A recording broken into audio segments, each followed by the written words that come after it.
Азнакайда яшәүче Бөек Ватан сугышы ветераны Гыйльминур апа Җәләева үзенең 100 яшен билгеләп үтте. Гасыр чордашын район башлыгы Марсит Шайдуллин һәм җитәкчеләребез өенә барып котлады. Ветераныбыз Германиягә хәтле барып җиткәнсез. Bütün илләрне, шәһәрләребезне коткарып, әйләнеп кайткансыз. Аннан инде авыл советы башлыгы булып, Буралыда, Шуар Абдулда күп еллар эшләгәнсез. Гыйльминур апаны юбилей белән котларга якыннары да җыелган иде. Бу гаиләдә менә 40 ел дип әйтергә кирәк инде. Бергә яшибез. Әнине мин инде бик акыллы кеше буларак беләм. Тормышта да, эшендә дә, гаиләсендә дә бик акыллы кеше иде ул. Бик тәртипле һәм бик сабыр. Эшләрендә дә аны бик хөрмәт итәләр иде инде.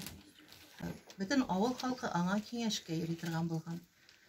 Яхшы киңәшләр белән гаиләләргә шулай ярдәм итә торган булган ул. Шулай ул безгә дә шундый ук киңәшләрен бирде. Без дә шул киңәш белән яшәдек. Акыллы гына киңәшләрен тотарга тырыштык. Бүгенге көндә ул безнең белән яши. Әзрәк инде картайдык чак кына.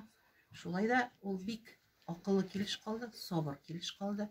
Авырган чакта да бер вакытта да зарланмады. Без аңа бик рәхмәтле.